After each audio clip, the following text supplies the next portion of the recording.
This is Michael Wellington from Birdies for Bipolar, and you're listening to the Break It Down Show. And now, the Break It Down Show with John and Pete. All right, cool. Last show from New Orleans. Friend of the show, friend of life, Jay Moore was in town doing a benefit for Michael's organization. Birdiesforbipolar.org is the name of the organization, and Jay was in town doing a benefit, and he said, why don't you grab Michael since you have your gear out here? I do what my friends tell me to do, even if it's stupid. And in this case, it's a great idea. And we've got Michael here, who's, among other things, an author, a professional golfer, and also someone who's passionate about and championing awareness and increased tolerance for mental instability. Absolutely. Yeah, Pete, I really appreciate you having me on your podcast. I started Birdies for Bipolar back in December of 2012. The reason I did so is I was diagnosed with bipolar disorder back in 2001. I had a lot of interesting things happen in my life while I was playing professional golf, living with the disorder from 2001 to 2011. I had some really close friends encourage me to write the story about my life in those years from 2001 to 2011 when I was struggling and not as healthy as I needed to be. And the book is called Birdies, Bogeys, and Bipolar Disorder. It turned out to be a really cool project. We got the one and only David Faraday from the Golf Channel and CBS Sports to do the foreword for the book. David's been a great friend and someone who's been open and honest about his own struggles with bipolar. And, once he signed on to help with the book and do the foreword, everything kind of became real, and the book came out in late 2015, and I spent most of 2016, in addition to playing a few competitive events, going around the country and doing public speaking and doing shows like this, talking about bringing awareness to all mental illness, especially obviously my situation being more specifically with bipolar disorder. So it's been an interesting ride. If you would have asked me 5 or 6 years ago if I would be doing talks about mental illness and have a book and start a charity, I would have said, that's crazy, but it's interesting how the world works. And, we're off to a good start. We're only 4 years old, so we're kind of an infant organization. But, what Jay Moore did last night really is going to help us grow and create more awareness. And that's really our focus, is to create an awareness and let people know that there are tools out there, some of them even more simple than you would imagine, to help people get healthy and help people attack and go on the offensive against bipolar disorder and other mental illnesses. So, I'm just trying to do my part, be a good teammate to all those other people out there trying to live with a mental illness. You have said a mouthful. Sure.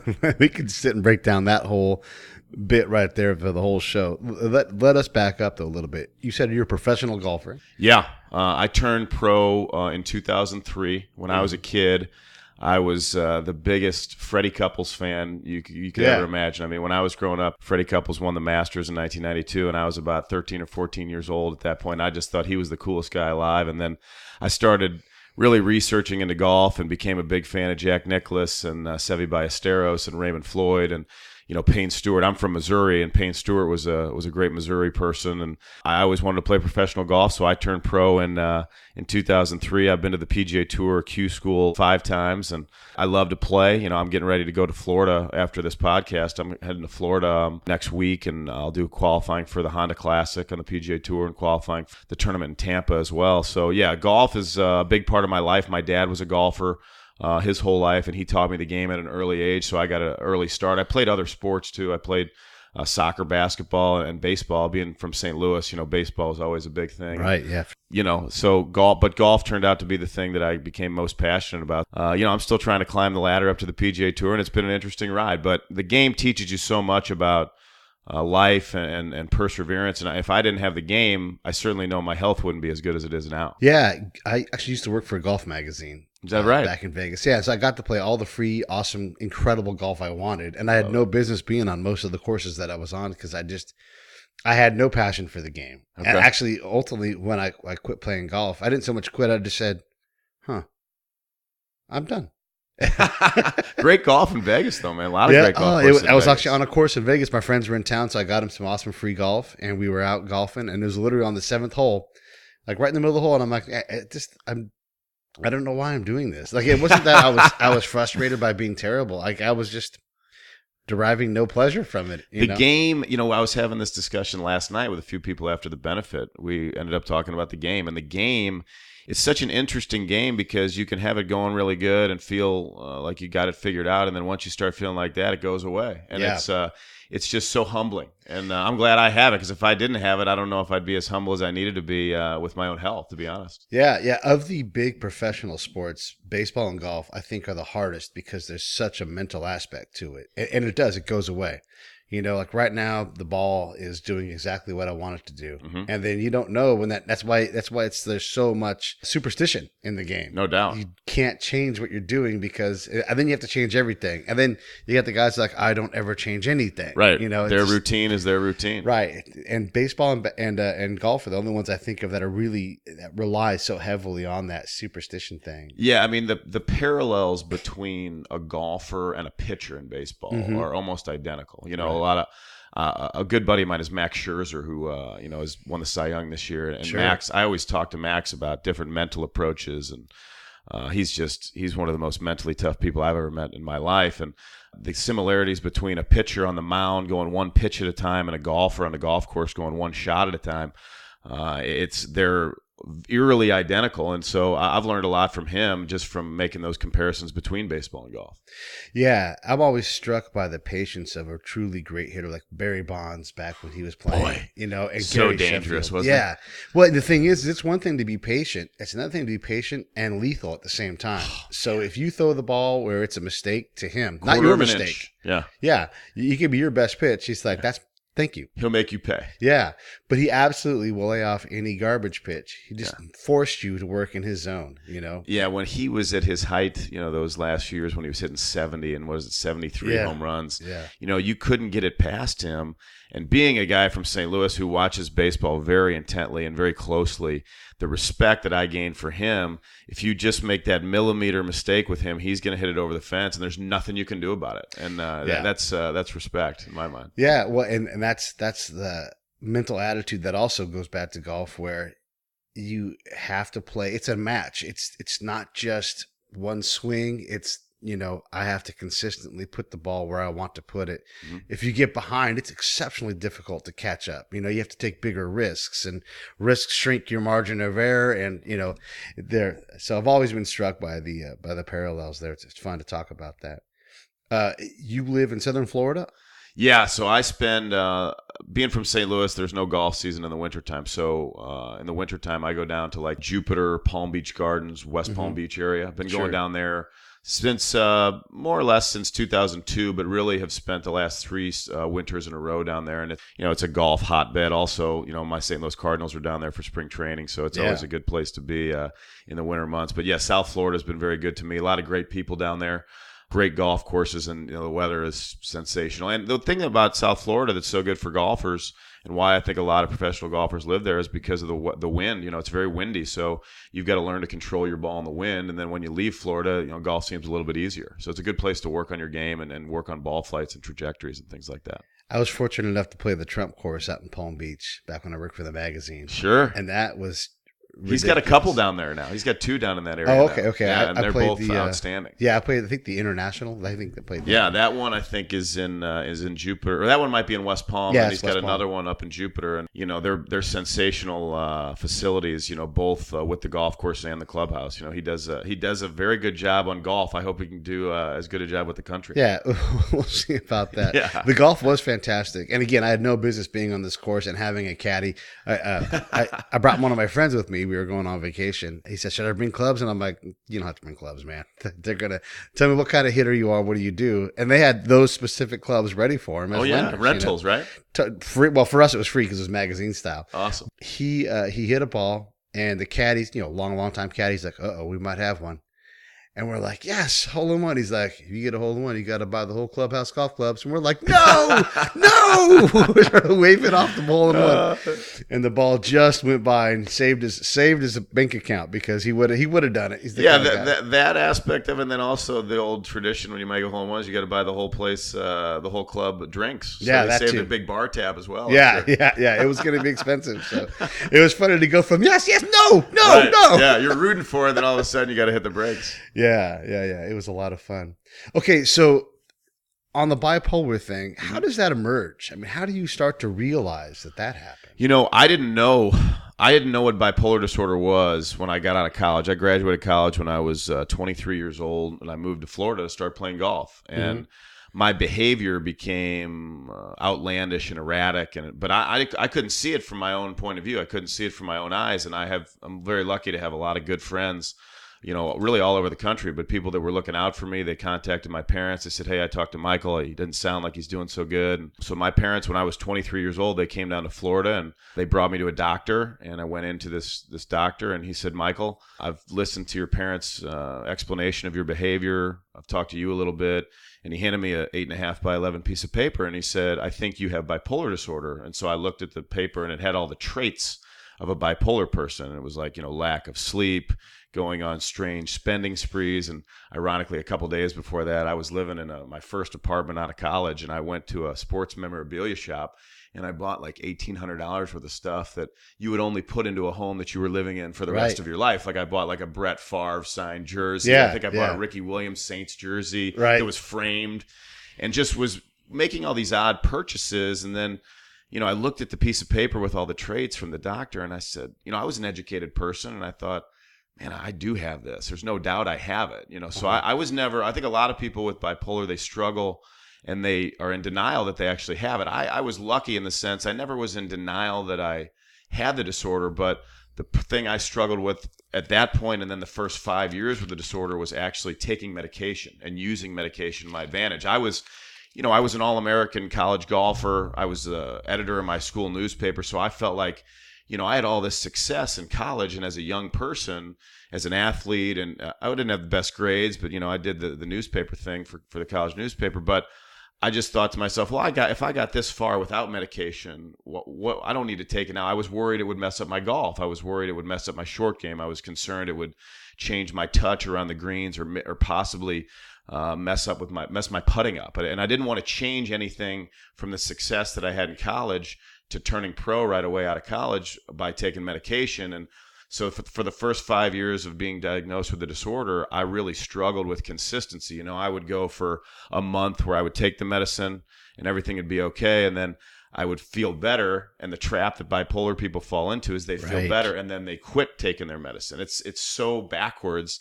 And I suffered from that issue for 5 years. And then after 5 years, I had more or less a double intervention with 2 sets of my friends. 4 of my buddies came and saw me, and another 4 buddies came to me and saw me separately on 2 different days, and they all said the same thing. They said, "We love you, we want to have you in our life, but we can't have you around unless you take your medication." And that was the wake-up call for me that I needed to make sure that I take meds every day. So I take lithium every day, and my life is so much more consistent with the medication. I mean, I think there's a lot of different angles and ideas on how to handle mental illness and specifically bipolar.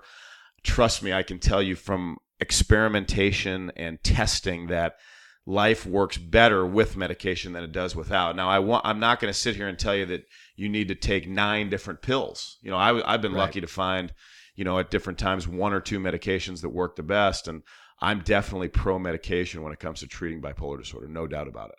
Yeah. Well, let's back up a little bit. One of the reasons why I wanted to establish the golfing and the superstition thing is that you are in a pattern. You're built to be a pattern person looking to try to either set or break patterns. Totally. And so the introduction of this medicine is a significant thing that goes kind of against what you've been programmed to be as a golfer, too. Yeah, especially when you haven't done it before. Right. It's a new part of a routine that, when you've had success one way, it's hard to change to think you could have the same success or better success. So for me, it was a little bit of a roll of the dice saying, well, can I still play golf at a high level on meds? And the answer was yes. But at the time when I was 23, 24 years old, you're young, you're dumb, you think you know everything. Right. And I didn't. And I thought I did, but I didn't know anything. Well, I mean, that's a common lesson for all of us. None of us realize what we don't know. In that perspective, it's so hard to have something other than an egocentric perspective on things, especially when you've had success. Right. So do you think like your bipolar disorder emerged as an adult, or was there traces of it? Did it slowly ramp up, or what do you think? Great question, and it's an important one too. So the average age for diagnosis in the United States right now for bipolar disorder is 23. Ironically, that's when I was diagnosed. But when I look back to my behavior in college and even back in high school, there is no doubt that I was, living with the disorder at the time, because I didn't sleep very much in high school at Right. all. And then in college, nobody sleeps in college because you're up all night doing one of two things. You're either studying or you're partying. And Right. so the behavior in college is completely covered up and masked. But when I look back at my behavior in high school, I didn't sleep very much at all. I mean, there was times when, in retrospect, I wouldn't sleep for, 4 or 5 days at a time, but I didn't realize it. Or if I did get any sleep, it was 1 hour a night. And one of the things I've learned in learning how to play defense against bipolar disorder is sleep and rest is such an important tool in becoming healthy. But when you're in high school, 17, 18 years old, you don't think you need sleep, And then in college, it was crazy because the college lifestyle's nuts anyway. And the way we did it, I went to college at this place called Spring Hill College. It's in Mobile, Alabama. It was a wonderful time, but my bipolar behavior was definitely something that was covered up because all of us were living that kind of lifestyle of, we're up late either in the library studying or we're up late all night partying. It was kind of a rude awakening after a lot of time had passed and figure out, hey, you were like this all along and you needed to realize it. But when you're young, you don't see it. It's not as clear. You're not able to reflect as easily. Yeah. Yeah. Someone young reflecting. Yeah, it doesn't happen, does it? Yeah, no. And then I guess all the things you described might be the completely opposite for someone who is manic or someone who's, prone to depression. It's like, I got plenty of sleep. I can't stop sleeping. Yeah, and one of my issues when I was in high school and college is, I didn't come from money. I didn't come from a rich background. I'm a middle-class kid. I mean, I didn't get a car when I was 16. I got a car when I was 17, and my car was this piece of junk Toyota Camry that didn't even go in reverse. So it wasn't like, people ask me, well, can you throw money at mental illness? And you can't. Mental illness doesn't care if you're rich, poor, black, white, gay, straight, whatever. And I didn't know all these things when I was young, and I learned all these things, but in retrospect, my bipolar was always there, but I just didn't know how to play defense against it at all. I'm always struck by the more we learn about the human genome and all the gene mapping and everything, we learn that you didn't choose bipolar. It chose you. Yeah. You didn't choose to have a very strong physical intelligence where you could be an elite golfer. Right. It chose you. Now you develop the talent to take what you have and become a great golfer. Right. But the same thing. At it. Yeah. You have to work at it. No one gets it for free at that level. You have to. You might be the greatest guy in the clubhouse without practicing much, but At some point the game elevates past that, and that's what we mean. Like, you have to develop that talent for golf, but you also have to develop the talent for dealing with your disorder, whatever. And everybody's got something that they have to deal with. That's a great way to look at it. I never even thought about it in those words. Yet as I've gone along, I've developed strategies and, like I said, defenses to go up against the disorder, because the disorder is going to come at you all the time. You never know when it's coming. But I've gotten to a point now, I'm 39 years old, where when it does come at me, I know what to do to feel better and know what to do to battle the depression. The mania for me, my medication that I take every day, lithium, that keeps my mania away. So I got to work hard on the other end to make sure the depression stays at bay. And the things you do to battle depression are fundamental stuff that anybody would do, even if you didn't have a mental illness or bipolar. Right. Solid sleep, good exercise habits, good diet. Obviously my medication is key for me as well. But these are fundamental things that people do every day that don't have a mental illness. But I think that's one of the problems with people today in understanding how to treat their mental illness. They think that it needs to be this complicated jigsaw puzzle when it's really just fundamental ideas that people have been practicing for a long time. But mental illness, it kind of stirs people to the point where they get confused and they start trying things that they don't even need to become healthy. And that's when things can get a little scary, when you get out of your comfort zone and you try things. There's a lot of self-medication with drugs out there these days. Yeah. People over-medicating. I have a friend in Denver, and she told me her father is struggling with bipolar, and his doctor's got him on 9 different medications. Now, I'm not a doctor, okay? Right. But I have carnal knowledge on how to handle this disorder, and I just don't understand how your body and your mind would move well on 9 different medications at once. To me, that's over-medicating, and I think that's a problem today. Well, and there is a balance too that's tough to achieve. That for you, lithium is working, and that may stop working at some point. I imagine that you have to alter your medication because you recognize that the mania is coming back. I know people that have had this problem where they're constantly adjusting trying to deal with to reduce the number of pills, but also be able to function. And there's just, you're constantly working on your game. You're constantly evolving it. And then the other thing I was going to ask you about is one of the terrifying things about bipolar is when you really lose control. I recall Alonzo Spellman from the Bears. Absolutely. I know all about his story. Yeah, an absolute freak show beast, powerful human being who's naked in the street, lost complete control. I've been there. Right. And if you're someone like Alonzo Spellman, your life is in jeopardy from other people now as well, apart from your own thing that you've done. And it's really easy to have a scenario where he gets killed, because of how that went down. Yeah, I mean, I'm not going to lie. I first heard of the Alonzo Spellman story when I was in a hospital. I was in a hospital in St. Louis. I was not healthy. It was in about 2006. And a good friend of mine's father, his name is Jay Evler, he was a basketball coach of mine growing up. He knew I was in the hospital. He brought an article to me on Alonzo Spellman. Alonzo had his own struggles. I know he had some sort of situation on a plane that happened. And I had been in those exact situations where for some reason, you'd take all your clothes off and you'd run down the street, because one of the paranoia things that you experience with bipolar when you're manic and you're not healthy is you have this horrible sensation that people are chasing you and people are out to get you and they're trying to harm you. And in some cases you feel like someone that you don't even know is hunting you and trying to kill you. And it's a feeling that I've experienced only when I've been off my medication. When I sat down in 2011 to write my book and go through all the past situations and stories that I had of what this disorder had done to me, the common factor in all of the issues I had there was two common factors when I would run into trouble and become manic.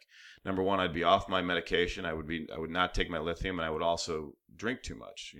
Alcohol was, for anybody that ever listens to me say anything either on a podcast like this or in a public speaking situation, if you only learn one thing from me about bipolar disorder, is that if you have bipolar, do not put alcohol in your body, because bipolar disorder is a fire, and if you pour alcohol onto that fire, it will absolutely make those flames go higher and stronger. And I know this from experience. I mean, I live in a city, from being from St. Louis, that's the home of Budweiser. So one of the things we did in St. Louis growing up and at a young age was we drank. We go to bars and we drink. We have a good time. But for me, I had to learn as I got older that putting alcohol into my bipolar body and brain is it's poison. So it's just another one of those things you learn as you go on, or what are those things you need to do to be better. I think the professional golf mindset really helped me with my bipolar, because as a professional golfer, you're always trying to get a little bit better every single day. And if I didn't have that mindset and that mentality,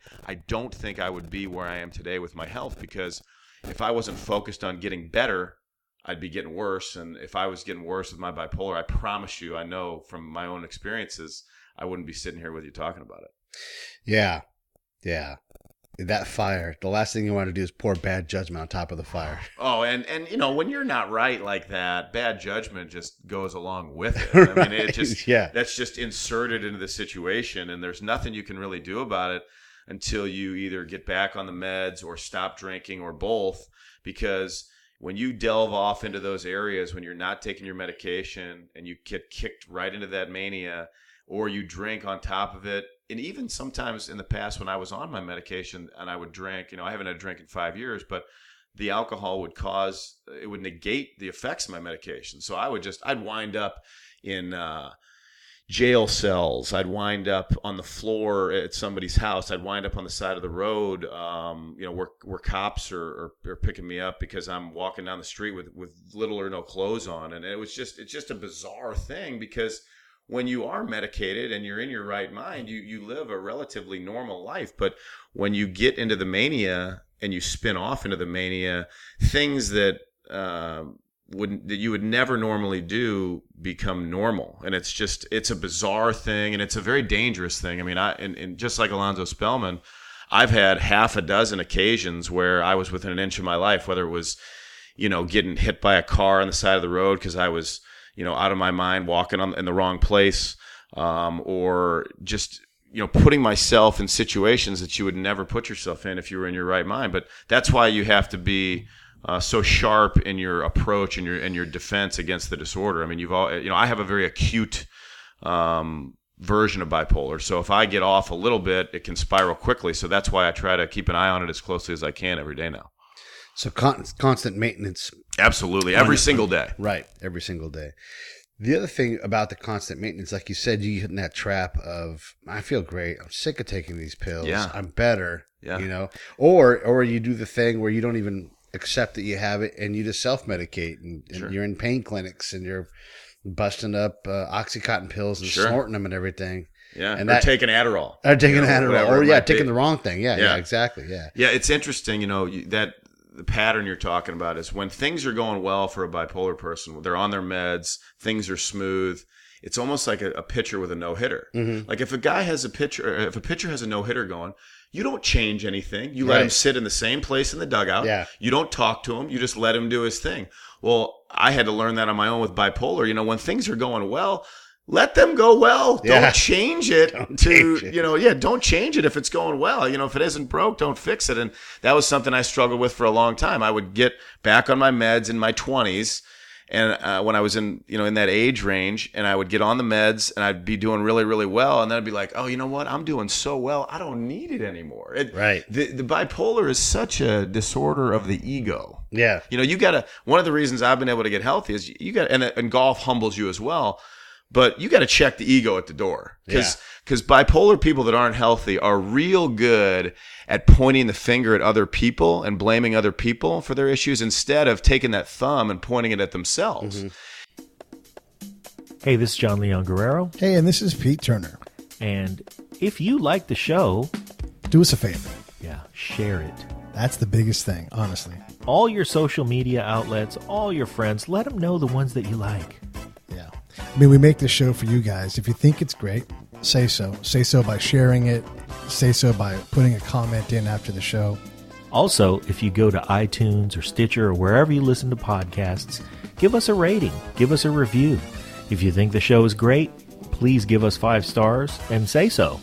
And if you think the show really sucks, please give us 5 stars and say so. Because, heck, we're listening. That's right. You can't be more approachable than us. We want to make the show better. If there's something that we're missing, let us know. That really is how you help us. That's right. Tell us all about it. Thanks for listening. And now, back to the show. And I had a friend in Chicago who taught me that a little bit. We weren't even necessarily talking about bipolar or mental illness. He just explained to me the difference between pointing the finger at somebody else and blaming your problems on them instead of holding yourself accountable Sure. and pointing that thumb at yourself. And that's something I needed to learn how to do. And, it's just like anything else. You learn as you get older. But, I'm lucky. There's many people out there that have what I have that aren't around to talk about it, or they're never going to get let out of a hospital, or they can't find a job, or they can't find that relationship that they want. And it's a struggle. That's kind of why I do all these things I'm trying to do, is get the awareness out to let people know that if you do the right things and take care of yourself, you can have an enjoyable life. I mean, it's not going to be perfect. Nobody has a perfect life, but you can certainly accomplish some things. And there's some, I'm sure you saw some things last night at the benefit on the signage we had up. I mean, there's some really successful, smart, competent people out there in the world today living with bipolar, and they have it in their families, and they've learned how to deal with it, and they're doing great. And that's the message I want to convey. Just because you have a mental illness, just because you have bipolar disorder, that doesn't mean you can't have a good life. It's out there. Yeah. So in my background, I spent a lot of time overseas working with and in the Army, and with that. Thank you for your service. Oh, well, by the way. well, thank you. And we had a lot of veterans there last night. Yeah. And Jay was right. It's something more than a handshake and a thanks. And and you're doing the things that we need to do, is because we're a stubborn lot. We won't take help. Isn't that the case? Yeah, and here's a funny thing. So someone put up a thing on Craigslist. Hey, for any veteran, I've got tickets. I can't use them. I'm just going to give them to you, right? Mm-hmm. I'm not allowed to take those. That's part of the veteran code, right? Okay. Because even if I'm at my worst and the end of my rope, there's some guy who's about to let go, Yeah. And so that guy deserves it. So we won't take it because we don't want to be the one that takes it from somebody else that Fair point. needs it more, right? Yeah. The only problem is that then no one takes it. Yeah, exactly. Yeah. So we're stubborn with that. And the other thing is like you said, my PTSD mostly came from transitioning back because it's just so hard to be relevant again, Right. to matter. So it's very difficult, but you have to work on the things. Same thing. You have to work on. You have to get some exercise every day. You have to eat better. You have to get some rest. You have to get up and go do things. You have a structure. Keep on going. Yeah.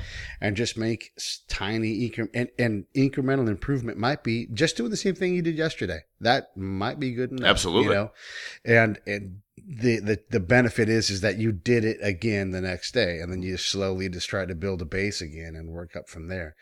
But it's very similar, and it's like anything else. If you had chopped your hand with a knife in the kitchen on accident, and you need a treatment for that, you go get treatment.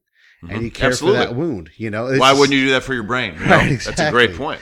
Yeah. So you have this thing that you need help with. You need an expert to help you, and it's all right to reach out and get that help. And that help might be a struggle. It might be the sometimes, hardest thing you do. I've in St. Louis, we started a golf league, a Thursday afternoon golf league over. It's actually in Southern Illinois, technically, but I've gotten to know a bunch of these veterans that come out and play in this golf league. We use golf as a form of recreational therapy, and all these guys.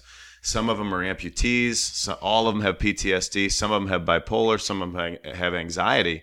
And you're right. The veteran mentality, because they've defended our nation so well, it's hard for them because they're so tough to admit, hey, you know what? I need some help with this. And I've seen guys that I've become friends with, these great veterans around the St. Louis and Southern Illinois area, that they've all kind of come out of their shell a little bit, and they're able to ask for help. And sometimes, I'll get a call from one of them when I'm traveling, and we'll talk for 45 minutes on the phone.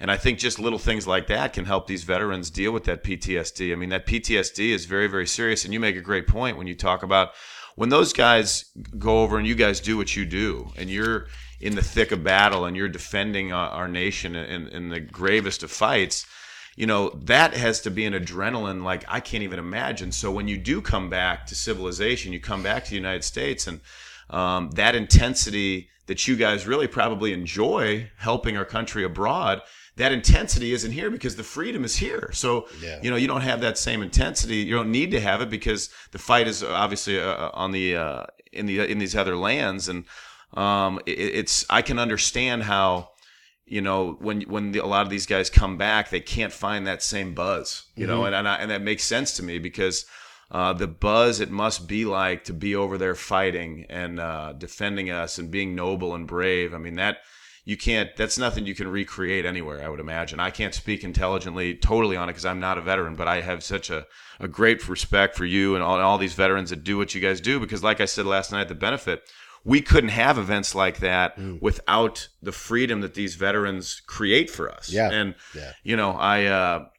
I just can't say enough about both my grandfathers were veterans. I carry around my one grandfather's dog tag on my keychain just to remind me every day of what you guys have all done for us. So it's something that I hope these veterans, when they come back, can understand that it's okay to talk to each other about what's going on, how you're feeling, what meds you're trying, what exercise you're trying. Sure. It's unbelievable the respect that I've learned about, or that I've gained for these guys just in 4 years of working with them. You constantly are talking about things that resonate with me and the things that I've got a lot of time in combat zones, and I've been on probably more patrols than anybody you're ever going to encounter. But most people, when you go over, don't see any combat. Even if they get outside of the camp, it's very rare, right? So now you have someone who it's like, I'm not a real hero, like I sat behind a desk. They might demean themselves a little bit when they shouldn't. Yeah, and you're working 12, 18 hours a day all the time. 12 is a short day, honestly, and so you're grinding and grinding, and every day you're not sleeping. I mean, you're working out, but you're not sleeping. You're eating food, but you're not enjoying it. Yeah. And so you're just getting all these little small, it's like an hourglass. Yeah. And you're constantly losing pieces of yourself. You're grinding. Yeah, you're grinding. It's a real grind. That's as real a grind as you'll ever find. Right. And you're compelled. That's the word, compelled, to support the commander with whatever they need. So you have to pour your heart and soul, because I'm not outside. So if I relax, Right. someone might die, Yeah. or I might prevent, someone may not get the shoes they need. They Right. might, everybody's relying on me. Everybody has their role. Yeah. Right. So you have this tremendous weight of everybody's relying on me. I can't slow down. I have to push. Yes. I can work another hour. And those, you were burning your candle from 3 point. You got both ends, and then someone's got a candle. You got a lighter up in the middle of the candle, burning in 3 different places. And you have to go back and you have to work on that. And then you have the likelihood of depression because I'm not the real hero. Those guys were, all these different things that happen. The thing that hits me when you say that makes so much sense that I've learned with my own disorder is rest. People don't understand how important rest is. And I mean, that sleep is certainly sleep, but rest enables you to recharge those batteries. So like you're saying, when these guys are grinding, whether it is behind a desk or out there in combat, I mean, if you don't have a chance to rest properly, you're not going to be able to recharge the batteries the right way. So it's going to be an even bigger challenge. And that's one of the things I've learned is rest is almost just as important as the training for whatever you're doing, whether it's training for what you guys do over there, right, or training for golf or whatever it might be. I mean, rest is a huge factor. And I didn't realize that because as a bipolar person, your mind can be intense. And I was always the person who would want to practice golf until it was dark. Like, I'm going to practice till dark. And that might not be the smartest way to do it. Right. You might want to be a little bit more open to getting quality practice for a 2-hour block, not necessarily practicing mindlessly for 5 hours. Getting more out of your time and resting properly is it's so important for the brain. Yeah. Yeah, I'm thinking about a former Cardinal, Greg Jeffries. Sure. And he would just take ground ball. Infielder, swing, yeah. Both sides of the plate. Swing. And I was struck even back then, like, gosh, it seems like you could do something else besides just these things. Mm-hmm. And he was a great major leaguer, but yes, he was. He worked himself to it. But I always wondered if he would have approached his training without so much repetition, that maybe he would have been a more rounded player or something, Yeah, I mean, every athlete I think is different in how they choose to approach their own routine.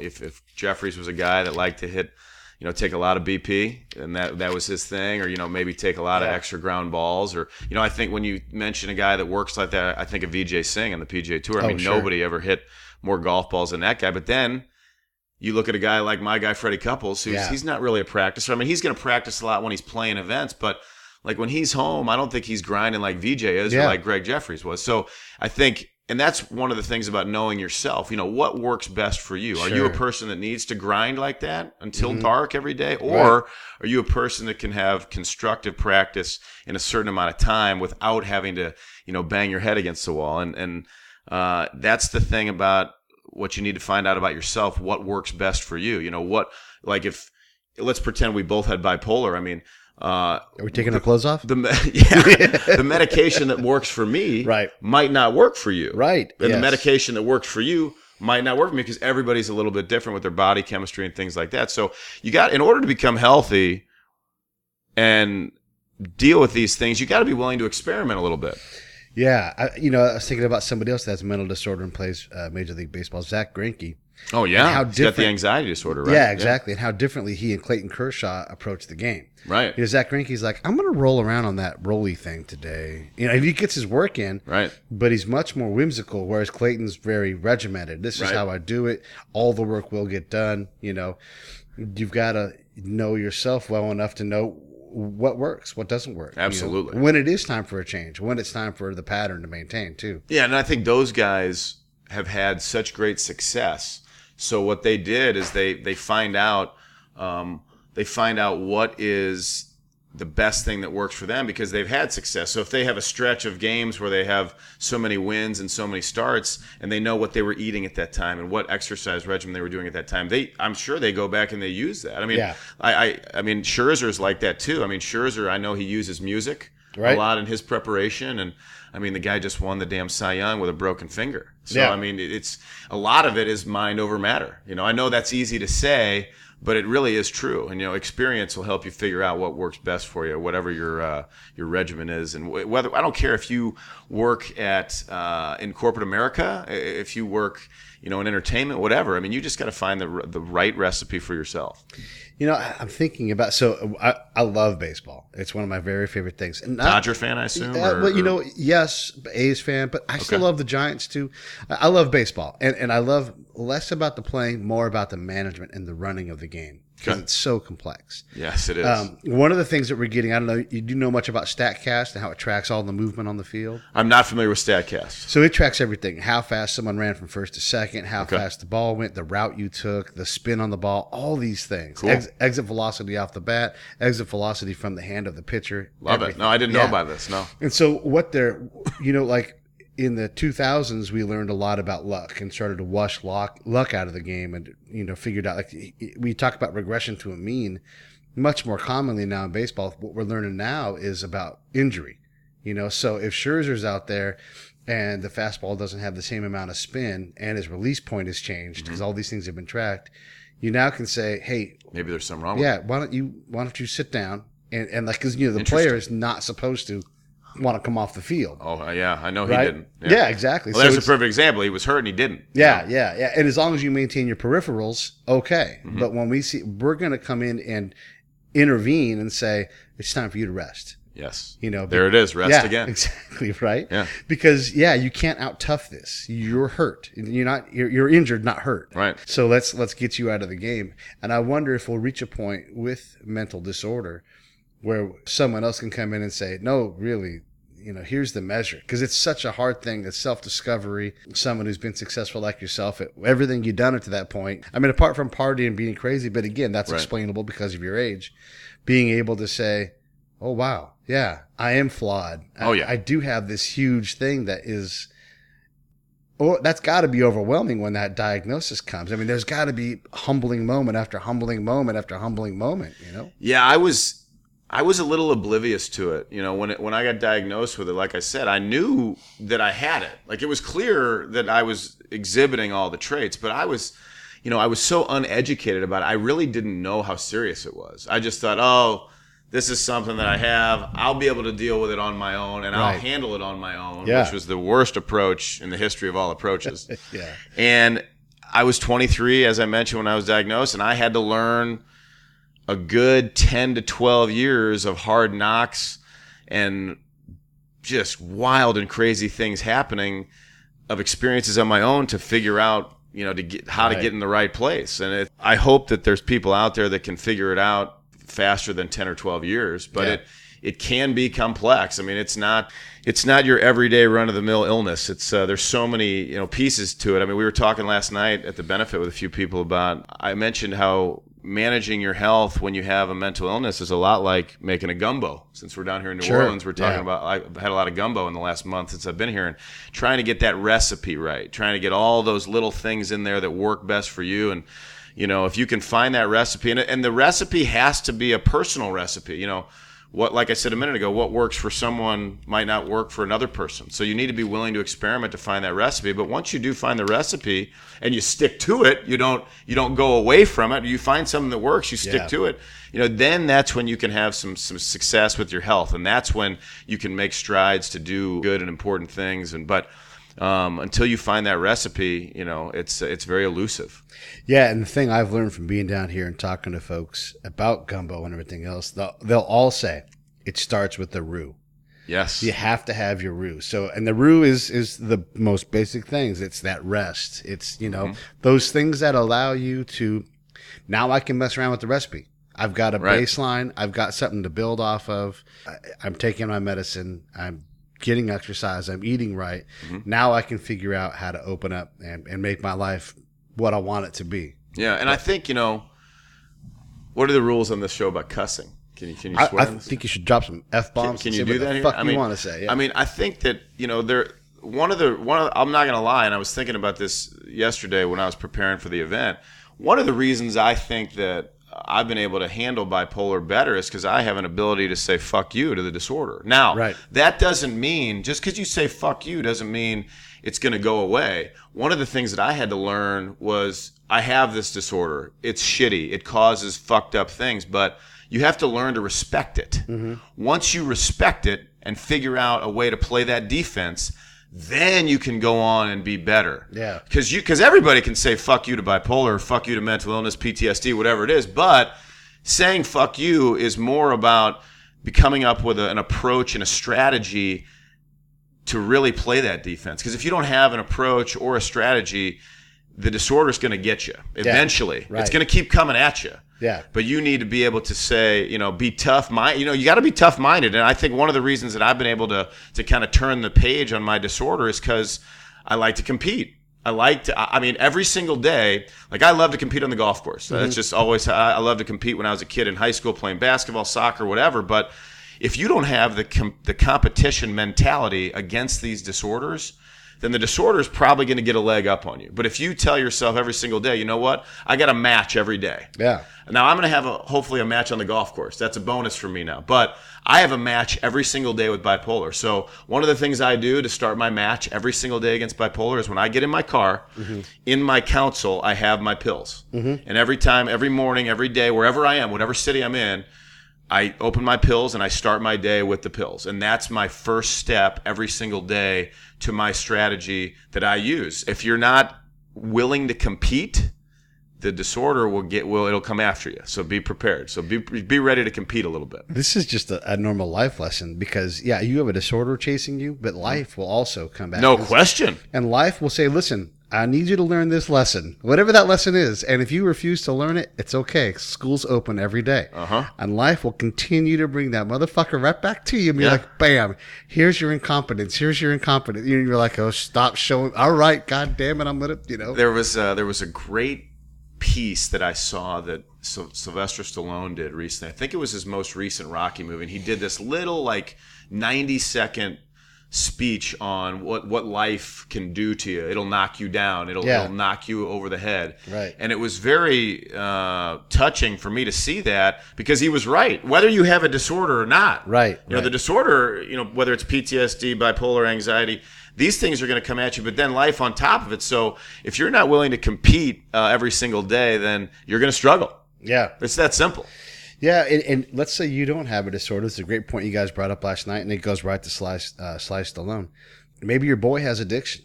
Oh. And or a disorder, and it shows up on your doorstep, and you're like, wait, which chapter in the parenting manual is my kid has bipolar? Yeah, it's not there. And Yeah. I get a lot of calls now from friends. Now, being as old as I am now, 39, I got a lot of friends that have kids in high school now, and they will call me because they will say, hey, my stepson got diagnosed bipolar. My daughter has bipolar. What can I do? And I always offer different strategies. I try to talk to them about the details about their kids' lives and what they do in their life and how the ways to connect with them because people need help. You can't. What I've learned, because I tried to do this, I tried to handle bipolar disorder for 10 years by myself. Right. Can't do it. Can't do it. You got to be willing to ask for a little bit of help. And I mean, whether you're a tough-minded veteran like yourself or you're an athlete and you have that mentality of, you know what, I can do this on my own. Yes. Yeah, maybe you can.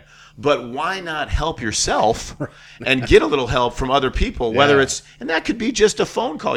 One of the things I talk about in my book is therapy being a great thing. A lot of people will tell me, well, I don't have enough money for therapy. Well, therapy doesn't have to be with a doctor when you're laying on a couch. Right. When you're paying the guy. Therapy can be with your brother or your sister or your mom or your dad or your girlfriend or your boyfriend, someone that you trust, and you just need to get things off your chest. I mean, that kind of therapy is worth more than going to sit in with a doctor, Yeah, one of the therapies that I have is my friends and I have a really shitty race car and we drive it really fast. Okay. It's a whole thing that everybody does all over the nation, and it's Nice. great.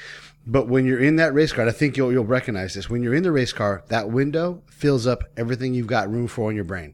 There's no room for anything else. There's nothing. I would imagine because you're going at a high speed. Yeah, you're going at high speed. That's where your focus You're needs making to be. decisions, and you get out of the car and you're jacked up on endorphins and adrenaline and all that stuff. But that whole period of time, and then you slowly come down and you come back to reality. But it allows you a respite from that thing. You know? Or I had another friend. He's like, I have a hill that I can't ride my bike up. and I ride up it every day. And there's no room for anything else when my heart and my lungs are beating out of my chest, you know, and I got this laser focus, and I know every day I'm not going to get to the top of this because he selects a gear that he can't do. Right. When he gets to the... He's challenging himself. Yeah. He's like, the gear gets Which is higher great. every time. Yeah. And he's like, there's no way. And then when I do happen to get to the top the next day, it's the next gear, and I go up and I don't make it.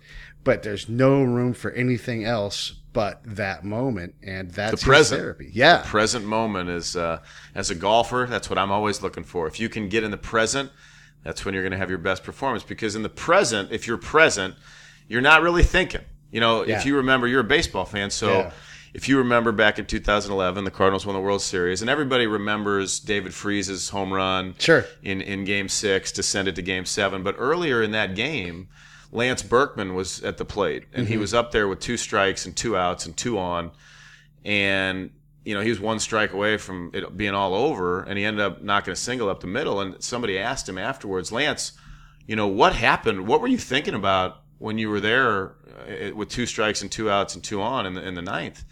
And he said, nothing.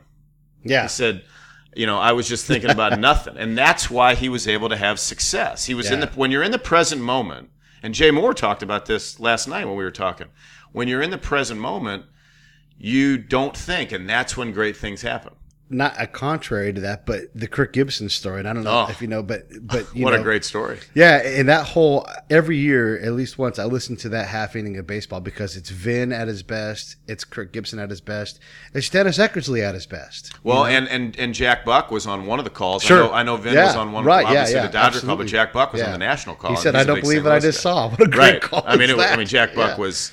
You know, Jack Buck is a guy that I grew up listening to, and I was lucky to grow up listening to him. And that Gibson story is epic. And you, I guess, with those are your 2 teams, the Dodgers. And the A's, right? But I mean, they're my teams, and it was great, you know. But shoot, I lived across the street from Wrigley Field in 2003. I mean, they're all my team, you know. Okay. But just that moment to be present, you know. And so for those of you that don't know the story.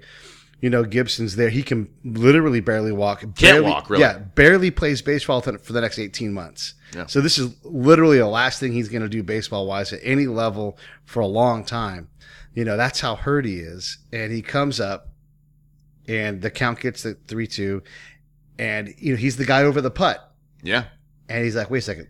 Let me back out. And let's not forget who he's facing. Yeah, he's facing the closer, the MVP. The killer. Yeah, exactly. The guy was and you know what? It's funny. I met Dennis Eckersley 2 years ago in South Florida. He's a member at a golf course down there that I worked at the time. And what a great guy. I didn't bring up the story about Gibson, but at that time, before Gibson hit that home run, if people don't remember, I mean, Dennis Eckersley, nobody could get a hit off of him, let alone hit a home run. Yeah. I mean... He was just an absolute killer. Yeah, and he wasn't going to walk you, but he walked Mike Davis, the batter before. You know, so it was all this whole circumstance. But yeah, he's the guy over the putt who takes a step back and says, "Oh, that's right, backdoor slider, 3-2. Okay," steps in and then one hands it over the fence. Yeah, you know, so it's that, and that's ultimate presence to me. You know, absolutely, where he was able to be present in the moment and go. And he was injured. Yeah, and he was injured. He pushed through adversity and everything against the best at the best and against the best team. I mean, that game starts with a grand slam by Canseco banging off the center field camera.